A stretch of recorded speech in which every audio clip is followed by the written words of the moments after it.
Good evening and welcome to Ignite News on 6 at 6. It's Monday, February 9th, 2026. I'm Rihanna Nakram. Thanks for joining us. Here are the headlines. With Budget 2026 under scrutiny, an analyst explains why infrastructure may matter more than cash grants. A medical emergency forces an adjournment in the Mohamed extradition case. The finance minister says the opposition's claims about poverty do not reflect today's economy. And Ghana and India celebrate 6 decades of ITEC, a program shaping public service and national growth. Economist and financial analyst Richard Rambaran has pushed back against claims that all fund resources are being spent on infrastructure at the expense of citizens. Speaking on the Starting Point podcast on Sunday, Rambaran explained that benefits of modern infrastructure are not always immediately visible, but become clear over time through improved transport, better access to healthcare and education, and more efficient public services. Rambaran rejected the idea that unconditional cash transfers can drive long-term development, warning that such measures can undermine macroeconomic stability. One can program a budget where we can move $100,000 cash grant, unconditional cash grant, to maybe 1 million Guyana dollars unconditional cash grant. But is that the fiscally responsible thing to do? Is that going to be sustainable? Will that transform the economy? He cautioned large injections of unconditional cash fuel consumer spending, expand aggregate demand, and can trigger damaging inflation. Rambaran pointed to several countries where economies suffered after governments adopted what he described as the politically popular approach of distributing unconditional cash without investing in long-term development that outlasts finite natural resources. The fiscally responsible thing, and that is why the stewardship of the economy is not just praised domestically but internationally, because the fiscally responsible thing to do is to ensure that the budget is programmed in a manner where it is not only around recurrent expenditure, but there is also capital expenditure. Rambaran related that while Budget 2026 naysayers are focused on cash transfers, meaningful measures that address cost of living and the development of transformative pieces of infrastructure continue to be overlooked. The government's investment in renewable energy over the past 5 years has surpassed $25 billion, creating more than 4,500 jobs across related fields. This is according to Prime Minister Brigadier Retired Mark Phillips, who was at the time speaking during the recently concluded budget debates. He informed the House that renewable energy capacity increased from 5.5 megawatts in 2020 to 37.23 megawatts in 2025. 2026, we will install 21 new solar photovoltaic mini grids in Guyana. We will upgrade 11, coming to you. We will upgrade 11 solar photovoltaics PV mini grids in Guyana. We will construct a 3 megawatt solar PV plant at the Chedi Jagan International Airport. This year, more than 12,300 persons in hinterland communities will benefit from upgrades, while coastal communities will be boosted by the Wales Energy Project. According to the Prime Minister, Ghana is also on track to completely transform its energy sector, with a mix of energy generation initiatives producing some 350 megawatts of power by year-end. He assured the National Assembly that the government will continue its pursuit of green energy generation through solar and hydropower projects, the completion of the Wales Gas to Energy project, and the extension of solar system distributions within coastal and hinterland regions. The extradition case involving businessman Azim Mohamed and his father Nazar Mohamed was adjourned today at Georgia Magistrates Court after Nazar was hospitalized due to a medical emergency. Defense lawyer Sian Dorjan informed the court that while Azim was present, his father could not attend, requesting a report date next week to determine when the defense would be ready to proceed. Prosecutor Glenn Hanuman noted that Permanent Secretary of the Ministry of Foreign Affairs, Sharon Rubchan Edwards, was prepared to testify, though her cross-examination could be lengthy. Hanuman had explained that under Ghana's Paper Committal Act, proceedings can sometimes continue without an accused if they consent to legal representation, unlike the previous preliminary inquiry system, which required their presence. Dorjan, however, rejected this interpretation, stating no such consent exists. Virtual appearances are currently not permitted. Azri noted that his father, who suffers from heart and high blood pressure complications, may attend the next hearing if his condition improves. The prosecutor therefore acknowledged the circumstances and extended wishes for Nazar's speedy recovery. The matter was adjourned to February 16th. President Dr. Irfan Ali says the government is working to expand access to commercial banking services for minors operating in parts of Region 7, where access remains limited despite the presence of banks in Bartica. The concern was raised during recent engagements in Bartica and Peruni, where minors pointed to the difficulties accessing bank services, safe cash handling, and other financial facilities. President Ali said improving financial inclusion is critical to supporting minors, strengthening accountability, and boosting economic activity across hinterland communities. We want all of you to own a bank account. A bank account is important in a modern economy and a modern world. You have to be able to have a bank account because the world is moving to electronic forms of transaction, electronic form of payment. The president acknowledged that minors in remote areas often rely heavily on cash transactions, increasing security risk and limiting access to credit, savings, and other financial services. He said the government has already begun engaging commercial banks as part of a broader effort to modernize the mining sector and better integrate hinterland economies into the national financial system. We are going to send the banks, we've already spoken to the commercial banks, to come here and have you open your bank accounts right here. You'll pull up the forms right here. Simple process of ensuring all of you have your bank account. According to Ali, improved access to banking will support safer transactions, better investment, and stronger economic growth in Region 7. One returned finance minister disputes poverty claims. Edgel warns contractors, and India-Guyana marks 60 years of building skills. Fuel it up and drive, super 95. Tune up, fuel it up and drive, super 95. Tune up. Protect your fuel system, boy. High mileage and performance, boy. Guy Oil's Super 95 gasoline gives you more reasons to drive and is available at 56 service stations nationwide. For affordable price, high performance, and high mileage, choose Guy Oil's Super 95 gasoline. Fuel it up and drive. Welcome back. Finance Minister Singh is responding to opposition poverty claims. According to Dr. Ashley Singh, claims that 58% of the population lives in poverty based on old data. Speaking during the 2026 budget debate on Friday, Singh said the figure, frequently cited by the opposition, comes from a 2024 Inter-American Development Bank report that relies on data collected between 2016 and 2018. He argued that this was taken from a period before the current government took office, accusing political rivals of misleading the public. The period 2016 to 2018 fell squarely during the APNU-AFC's tenure in government. And 2021 was in the heart of the COVID-19 shutdown. Mr. Speaker, the report is clear, page 41.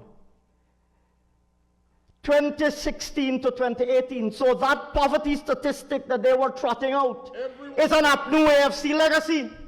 Singh said the data does not represent current economic realities.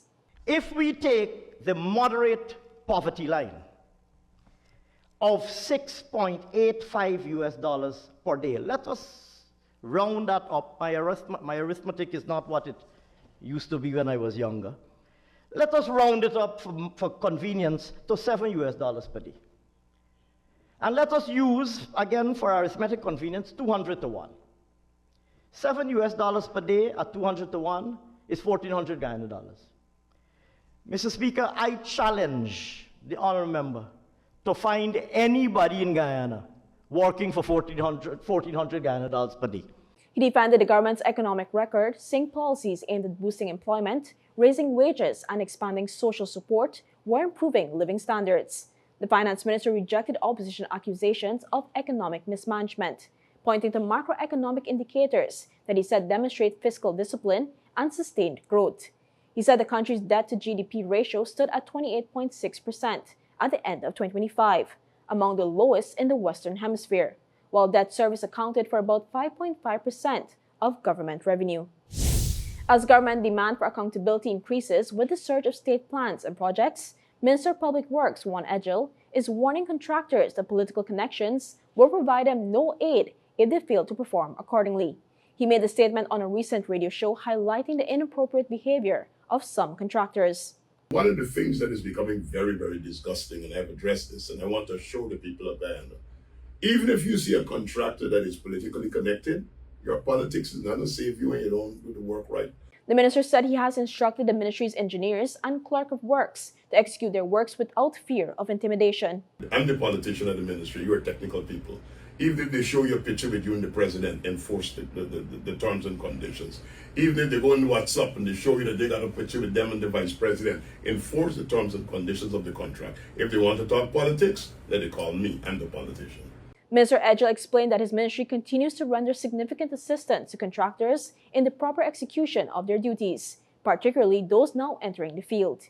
He said that more than 4,500 small contractors awarded contracts under $60 million were engaged by the Ministry of Public Works last year. The mature contractors are also facilitated, he said, adding that there is no reason why the standard of work required from the state cannot be delivered.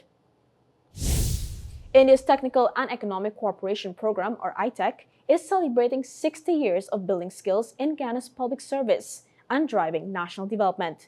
During the launch of a documentary to mark the milestone, Public Service Minister Zulfikar Ali said the 6 decades of formal ties reflect a strong and enduring partnership between the two countries.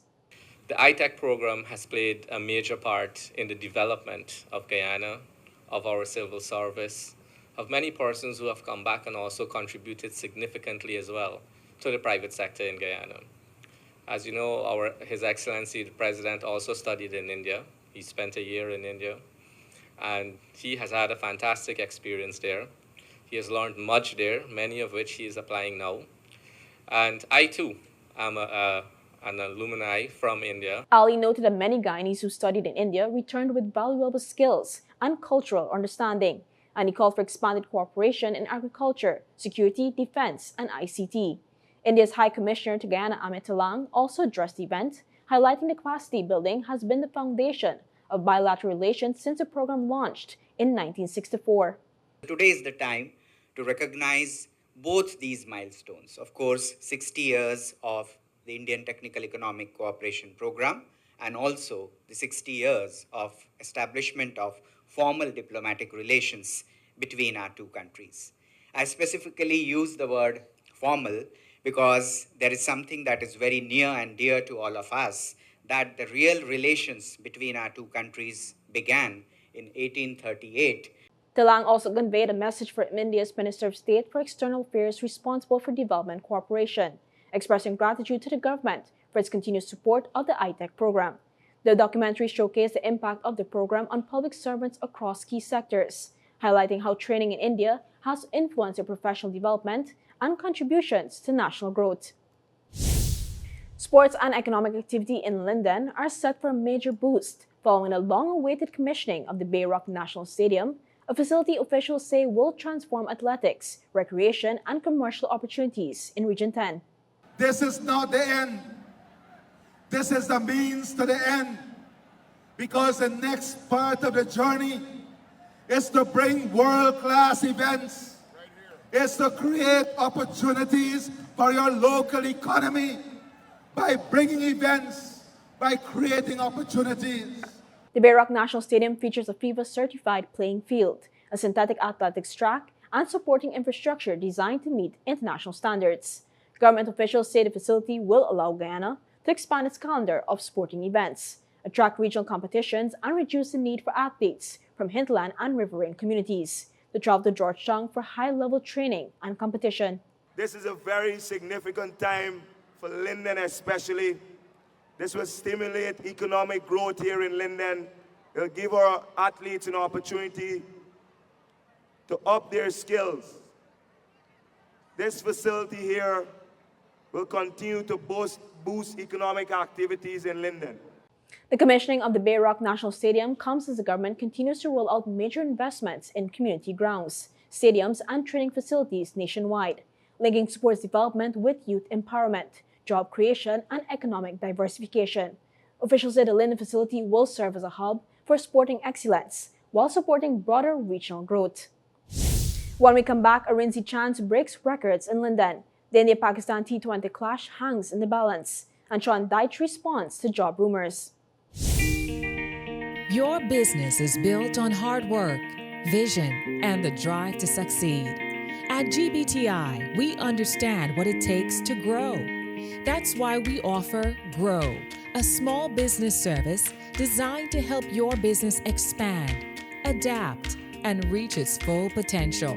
From new opportunities to new milestones, we're here to support you every step of the way. Grow from GBTI. Progress starts here.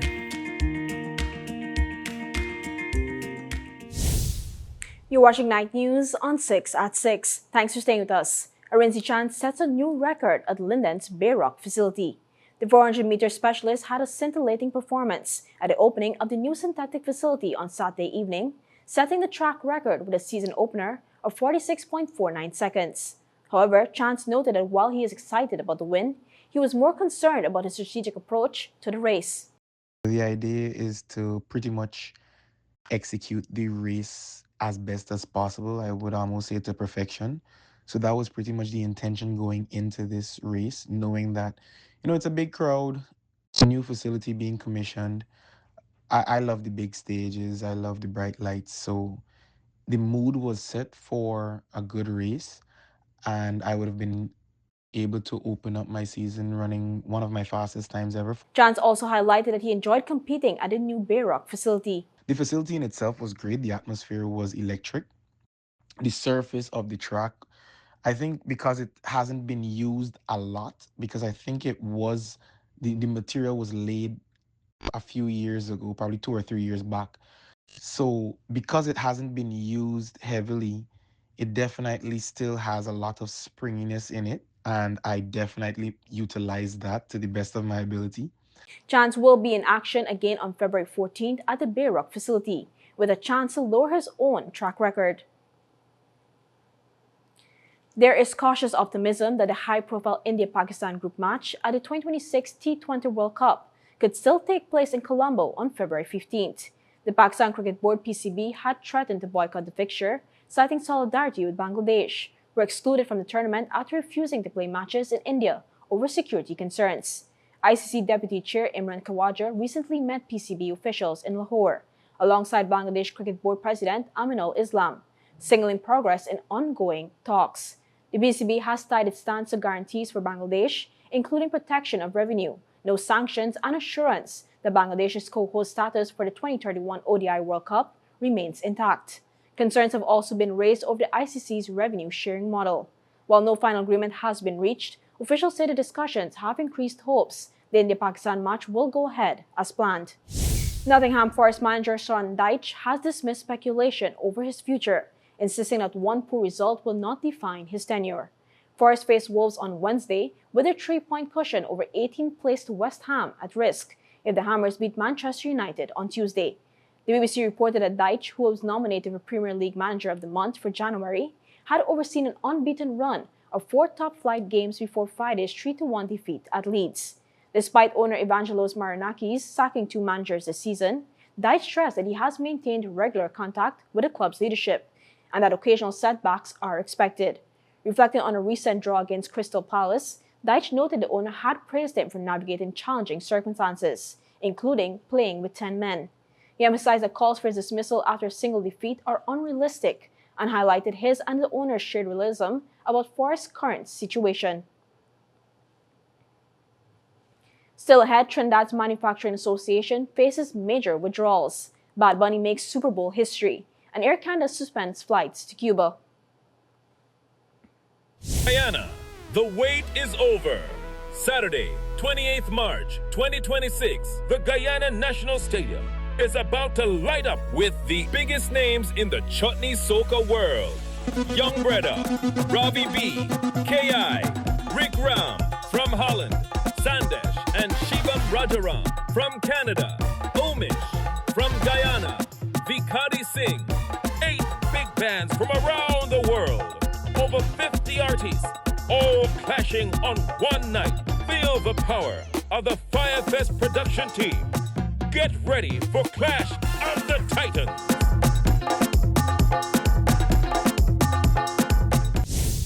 Welcome back. Two of Trinidad's largest manufacturers have withdrawn from the Trinidad and Tobago Manufacturers Association, TTMA.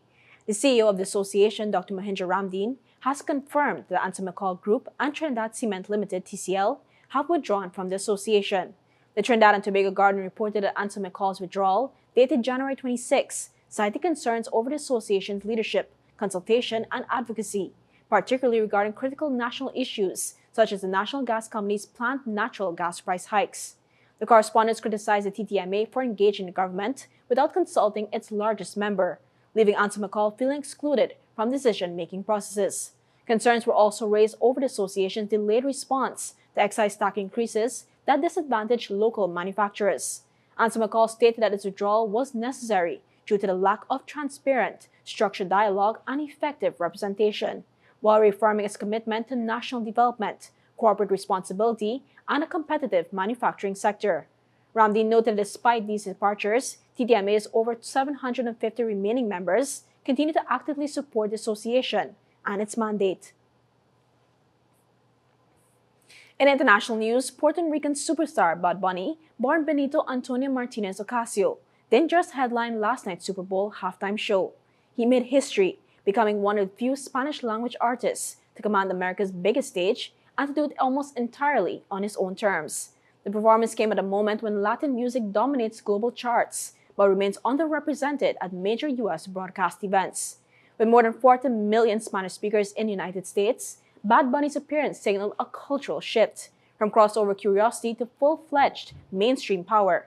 Dressed in white, he opened with TTMA Pregunto, moving through scenes of Puerto Rican life, before lighting up a second stage called La Casita. The set pulsed with hits like Yo Perreo Sola and Zafayera, tributes to reggaeton pioneers Daddy Yankee and Don Omar, and surprise appearances from Lady Gaga, Ricky Martin, and Cardi B.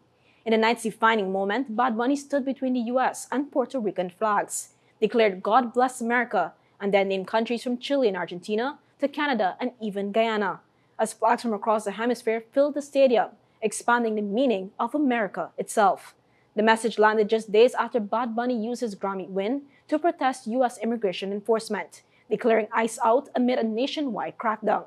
A stance that drew sharp backlash from President Donald Trump, who later called the halftime show absolutely terrible. But after making Grammy history with the first Spanish-language album of the year, Bad Bunny used halftime to make one thing clear. This wasn't a performance asking for permission. It was a statement of presence. Finally, this evening, Air Canada is suspending flights to Cuba after Cuban authorities warned that jet fuel could run out at the island's airports. The fuel shortage is expected to last from February 10th through March 11th, according to a notice the Air Missions issued Sunday. The move comes amid tightened U.S. sanctions that have blocked Venezuela, Cuba's main fuel supplier, from exporting crude and refined products. While previous shortages have occurred, this one has prompted airlines to adjust schedules and plan for extra fuel stops. Air Canada says it will operate empty flights to pick up about 3,000 stranded passengers and may tanker in fuel or refuel abroad on return trips if necessary. Other carriers have similar contingency plans, including refueling in Panama, Bahamas, or the Dominican Republic. Despite the shortage, most flights into Havana were on schedule Monday. The crisis underscores the growing strain on Cuba's transportation and tourism sectors as the energy shortage continues.